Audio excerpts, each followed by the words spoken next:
Oi, eu sou a Bruna da Estrela Bet. Oi, eu sou a Bia da Estrela Bet.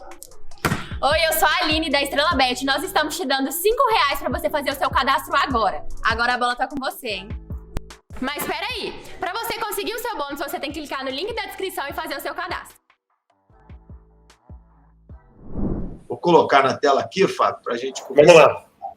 Um adversário que, teoricamente, não é dos mais difíceis, se a gente...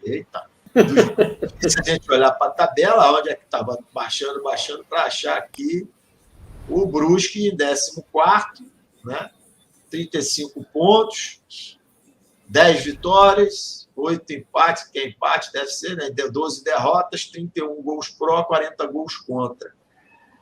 Enfim, 14º lugar com 35 pontos, sendo que o Brusque ele perdeu 3 pontos, muito bem perdidos, né, por conta de um evento racista, enfim, não vou entrar nem nesse mérito, mas muito bem perdidos, o que poderia fazer com que ele estivesse lá, perto do Remo, e mais afastado aqui da zona de rebaixamento, que começa com Londrina, que tem 32 pontos.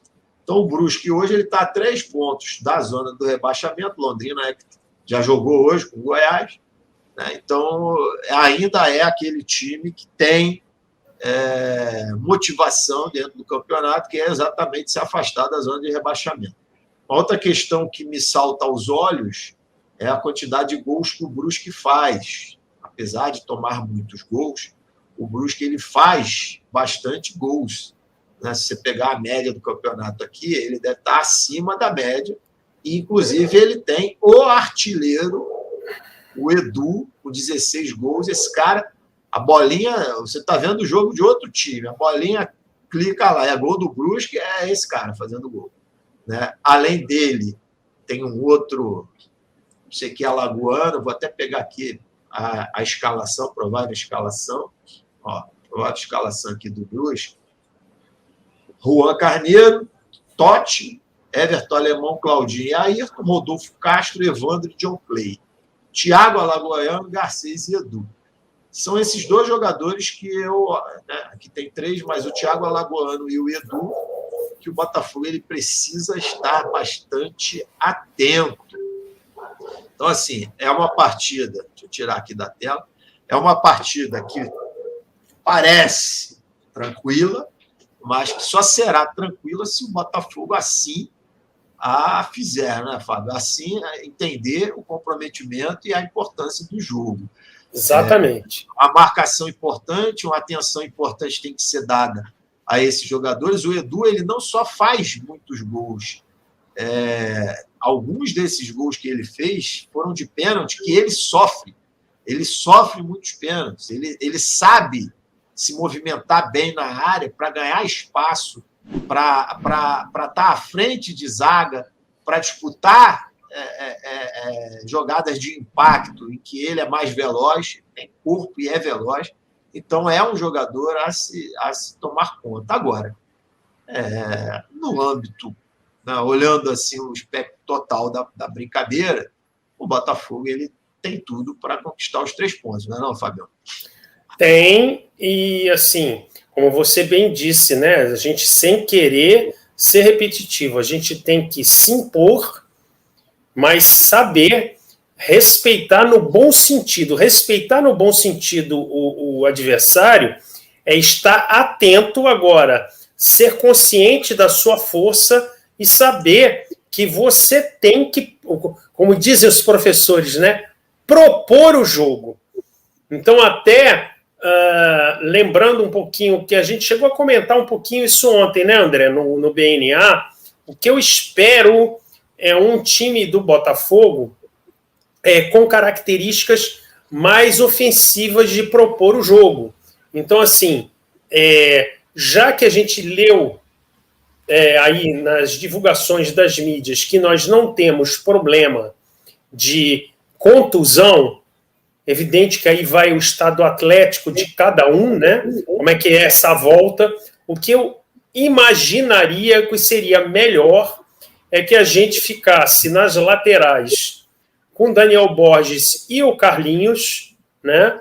Que o meio de campo a gente tivesse aquilo, continuando aquilo que eu falei ontem, né? que a gente tivesse o Barreto como homem mais da marcação, mas que a gente tivesse um meio-campo mais leve, tentando propor o jogo com, por exemplo, Pedro Castro e Chay, né? E a gente ter escapes nas laterais com o Varley e o Marco Antônio. E o Navarro, que é o nosso Navarro de sempre, né? Dentro do nosso elenco, eu entendo que esse é um time que eu gostaria de ver. Não sei qual é o que vai entrar em campo, mas é um time que teria uma lógica pelo momento do campeonato, pelos 3 pontos que nós estamos conseguindo, precisamos conseguir, pelo adversário que nós vamos enfrentar.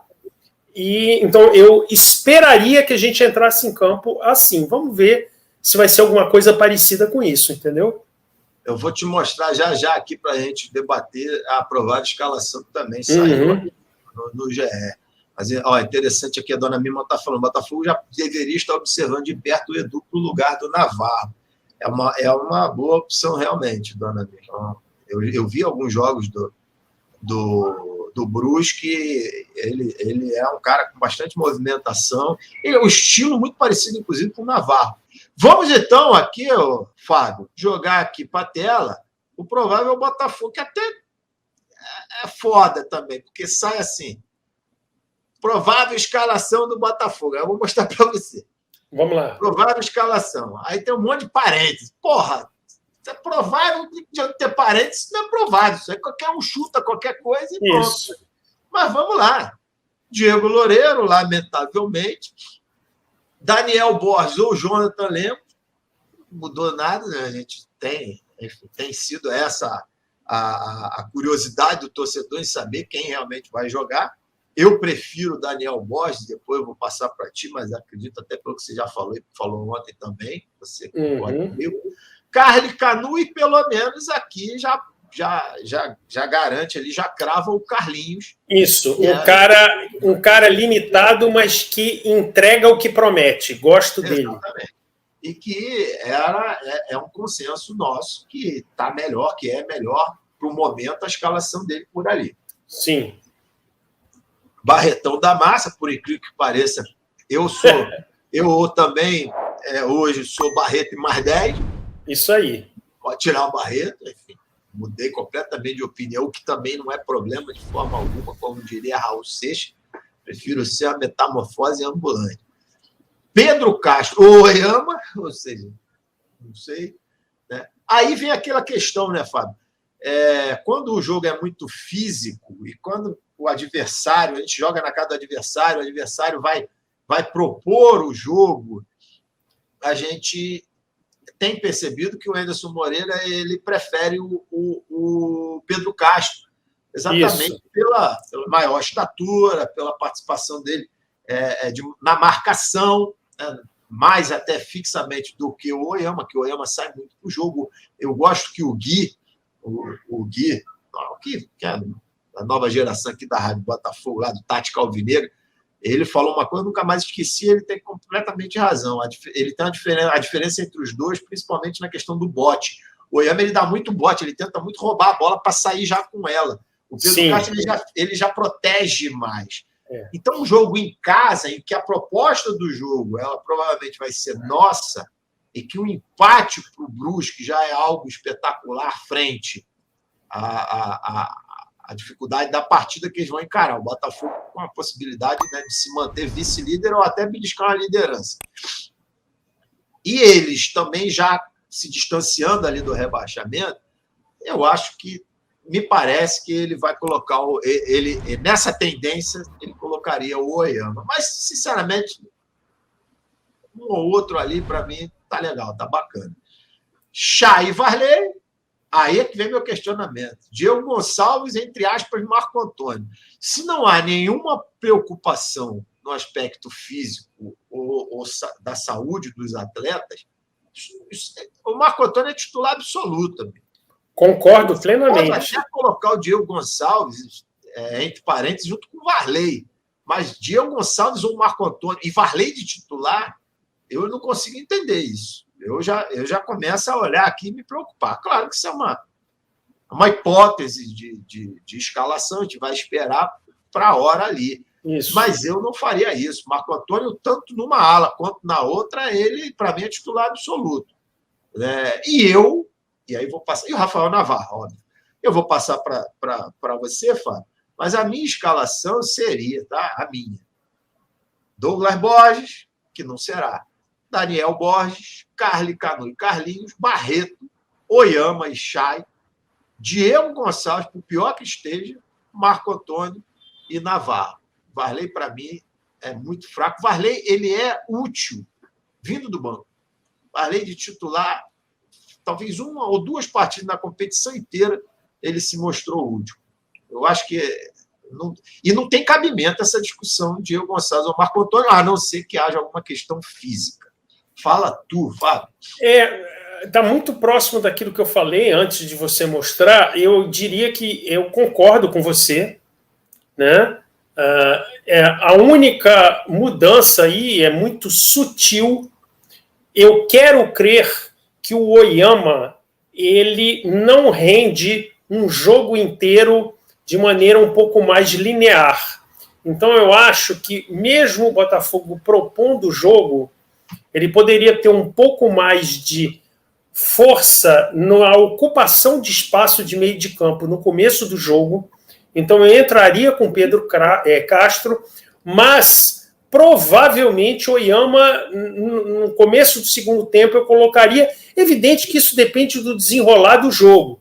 Da mesma maneira que, dependendo dos laterais, que a gente sabe que o Carlinhos já é uma certeza, do lado esquerdo, eu tenderia a, digamos, pressionar um pouco mais o adversário, colocando o Varley no segundo tempo como um cara veloz, que abre o jogo. Então, assim, a minha única coisa, eu tenderia a iniciar com Pedro Castro. Não significaria que eu ficaria os 90 minutos com ele, entendeu? Eu acho até que não muda muita coisa, não. Até porque você, iniciando com um ou com outro, você acaba tendo a opção da mudança no banco, né? De uma característica para outra. E a depender da partida, enfim, você pode utilizar essa substituição para mudar, de repente, um aspecto tático do jogo. Mas, enfim, e esse é o time do Botafogo. Eu também vi que o Rafael volta para o banco, o Rafael já estará à disposição. Enfim, pode ser também uma opção aí para o decorrer da partida. E a gente já está praticamente chegando ao final aqui da live, mas dizer que o Botafogo tem tudo para ganhar essa partida de amanhã. Essa vitória, ela vai nos colocar num patamar não, com essa palavra, ela virou elemento, né? Foi utilizada por um imbecil e se tornou uma palavra aí que quase que termo pejorativo, quando você usa, você lembra. Então, mas nos coloca num nível diferenciado frente aos demais postulantes, porque se o Curitiba, por exemplo, vencer hoje, ou empatando também, vai ficar muito difícil para os adversários, né? A gente ainda tendo 7 partidas para os adversários chegarem aí na nossa pontuação, teria que ser realmente um final de campeonato ridículo, mais ridículo do que a época em que a gente teve o Chamusca à frente do Botafogo. Se a gente tiver um aproveitamento de Chamusca, a gente sobe com tranquilidade. Então, vamos fazer nosso papel, que é de torcedor, torcer amanhã para tudo dar certo. A galera tá aqui também, ó, discordando quando eu falei do Oyama. Enceradeira demais esse Oyama, tá dizendo o Alex Tavares. O Eduardo Maia está dizendo que o Loureiro é bom jogador, só está no esporte errado. Devia estar fazendo. Enfim, eu sempre falo, pega esse dinheiro que já ganhou magicamente no futebol, aproveita esse dinheiro, vai fazer uma faculdade, porque jogador de futebol não vai ser. Apesar que o GG outro dia estava jogando no time desse aí, não sei se é no Londrina, sei lá, tá jogando, né? Fazer o quê? E o Valdir está aqui, ó. Boa noite a todos. Cheguei dando like. Com todo respeito ao prezado André. Valeu, Valdir. Valdir prezado também. Com o Botafogo na Série A não pode pensar em tudo. Não dá, né, fera? Cara, eu gostaria de pensar assim, Valdir, e concordo com você no sentido do que a gente pretende para a Série A. Só a realidade financeira do Botafogo é que coloca um pouco em xeque esse questionamento. Quem é que a gente vai poder ter, né, para uma Série A? Não consigo acreditar que o Botafogo suba. O Botafogo vai subir, se Deus quiser. Mas eu não consigo acreditar que a Série A do ano que vem a gente vai ter um time para disputar absolutamente nada, a não ser realmente ficar no meio de tabela e lamba os beijos, amigo. Mas compreendo a sua colocação e sem problema nenhum. Também gostaria que, sei lá, chegue aí um aporte financeiro e faça com que a gente possa contratar grandes jogadores, grandes centroavantes e monte um time, como eu sempre disse, digno das nossas esperanças e da nossa expectativa.